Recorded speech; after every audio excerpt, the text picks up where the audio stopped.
Sis Remy, hello there, sis. Nakakalungkot naman o nakakalungkot ang nangyayari sa bansa, no? Palala ng palala. At ang pinakamasama dito is yung mga tax na hindi naman nahihinto, hindi naman bumababa. Kanina, bumiyahe tayo, kakwentuhan ko yung nag-service sa akin, barkada ko. Pinagkukwentuhan namin ng lahat ng tax, no? Lahat ng tax. Dumaan kami sa Skyway kanina, sabi namin, nakwento ko na isa sa dahilan din, no, bukod sa paulit-ulit na pagtaas ng tax or maintain na mataas ang tax, ang dahilan kaya mataas ang mga bilihin hindi na bumababa.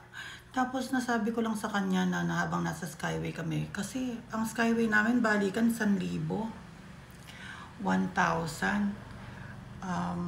Naka-private company ata kasi yung Skyway na yun, wala akong idea. Sabi ko lang, sana kung sa government ang may-ari ng mga Skyway, mga toll gate, yung mga bumabiyahe sana ng isda, ng mga truck, bumabiyahe ng mga prutas, lahat ng galing ng mga probinsya kasi most of ng item natin, product dito sa Maynila ay galing sa mga province Sana may option na matatanggal sila sa pagbayad sa toll gate, toll fees.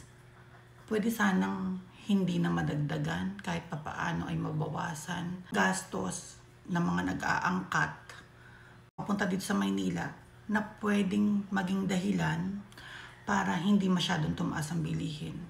Kasi kapag ang isang kumuha ng mga produkto, araw-araw nagbabiyahe ang mga yan galing mga ibang probinsya para itinda dito sa market sa Metro Manila. Totoo lang, isa naman dahilan din is saan ba nila kinukuha yung mga toll fees na yan na malalaki? Di ba na ipapasa rin yan na idadagdag sa mga consumer? Kung pag-aari sana ng gobyerno yung mga yan, no? Kung noong unang panahon, sagad na kasi ang mga kurakot talaga, hindi na nagampanan yung dapat sa atin yan Ang Meralco dapat sa atin yan Ang mga Maynila at mga tubig dapat meron tayo yan Dapat sa atin yan Sana yung inflation kahit paano nakokontrol, no?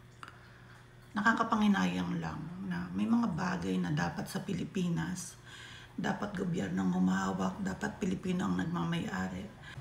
Para nagagawa ng aksyon yung pagtaas sa mga fees, mga toll fees, hindi mo makokontrol ang pagtaas ng gasolina, pero pwede mo maibigay sanang privilege sa mga produkto para hindi na magtaas. Kaso wala. Nilamon tayo ng mga crocodiles.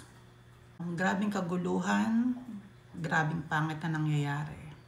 At sa mga nangyayari sa gobyerno ngayon, sa mga awayan, dahil sa kapangyarihan, dahil sa nakawan, patuloy ang buhay ng mga tao na nagsasakripisyo dahil sa inflation, pagtaas ng mga bilihin, yung mga tax na wala kang choice kung hindi bayaran mo.